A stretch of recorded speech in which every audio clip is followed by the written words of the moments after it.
ahead of what is going to be one of the most anticipated off seasons for the Toronto Blue Jays in recent memory. A recent article has released 3 Blue Jays that are most likely to be gone ahead of the 2025 season. We're going to break down exactly what this report entails, who those players are, and discuss what's ahead for the Toronto Blue Jays as the World Series is coming to a close and the Jays prepare for a massive off season, hopefully full of moves. Stay tuned for all that on this episode. But before we get into it, quick reminder to hit the subscribe button. If you're enjoying the daily Jays content, make sure to smash that button. We're going to have covered with all the latest up-to-date news all off-season long, because there is going to be a lot of moves that are going down. But without further ado, obviously we know the Jays, disappointing season, and the Dodgers and Yankees are having an interesting World Series so far. But what's most important for the Blue Jays right now, Blue Jays fans out there, is what the plan is going to be going forward for this team. And most notably, off-season acquisitions. Now, whether that's in the form of a trade, whether that's in the form of a signing, or moves that don't necessarily require that.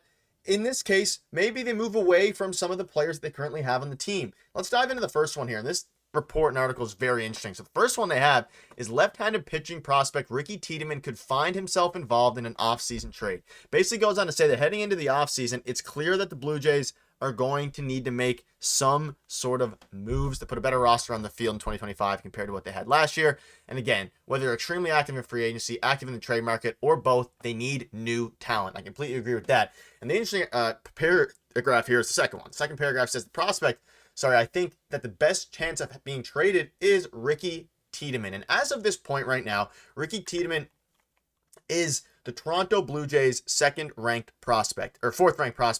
He used to be their number 1 prospect. He is now, of course, their 4th ranked prospect. He has a 60 grade fastball, 60 grade slider, 60 grade changeup, and pretty, subpar control.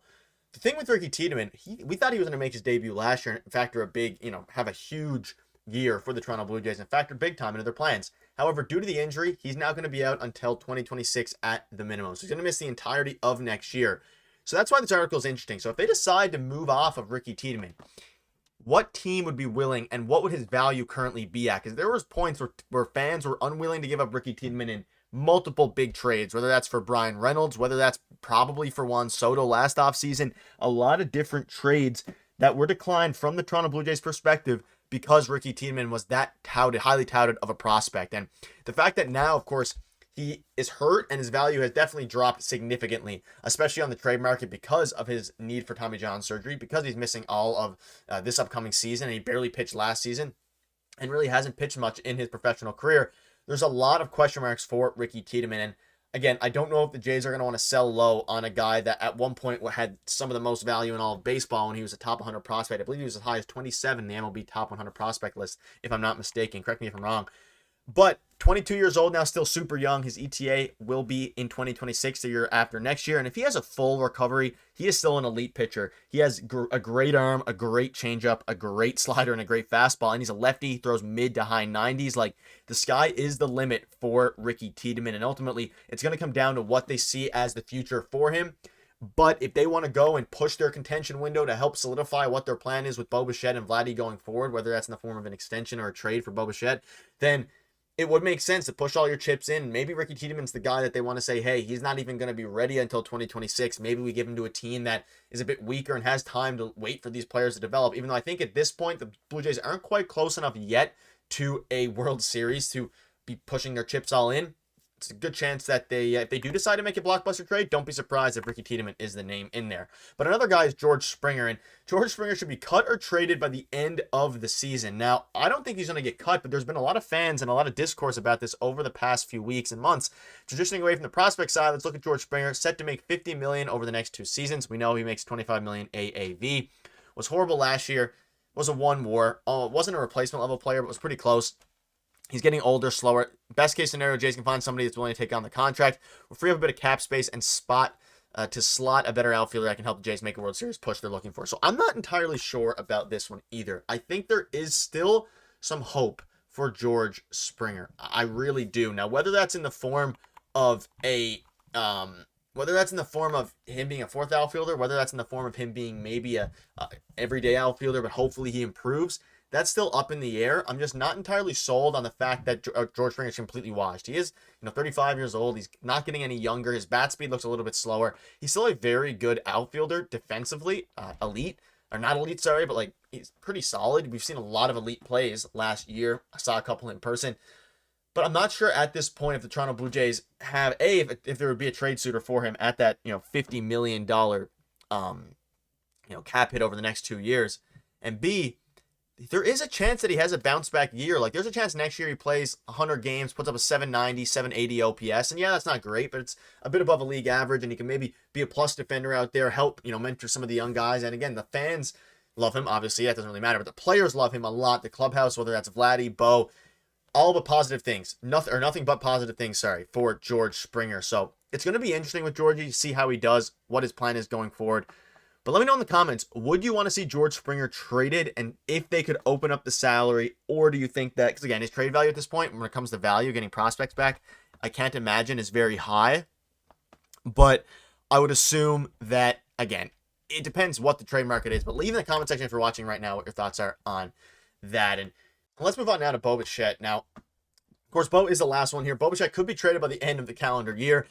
All right, let's split this topic. Let me lay it out for you first. Blue Jays need to extend the contracts for both Vladdy and Bo. We know that. And as both of their stars are entering their last year of their contracts, but these two players shouldn't be looked at being the same tier of talent, as Vladdy is much better than Bichette. So if the team could choose one, financially they would choose Guerrero. So this one is super interesting because when you're looking at it from the Blue Jays' point of view, you have a guy like Bichette who is entering the final year of his contract. Ross Atkins has signified that the Jays want to contend and that they're trying to contend. Is Bichette a guy that the Jays want to shop away? Because if they don't think they can extend him next offseason, then at what point do they want to keep Bichette? Because it's interesting.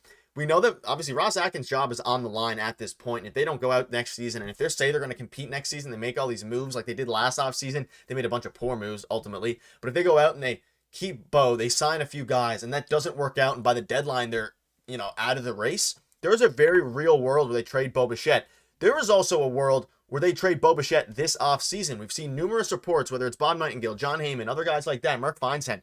The Jays are actively looking to trade Bo if the right partner comes along. Now, according to Bob Nightingale, Bichette's not going to extend in Toronto after the upcoming season. So if that's the case, then unless they make a big push, then I would trade him at the deadline if they aren't competing. That being said, I don't know if the Jays have a much better option right now. They definitely don't at shortstop. Ernie Clement had a great year. Is that someone who can be your starting shortstop if you're actually trying to make a push for the World Series? I don't think so. You look at some of the other guys they have.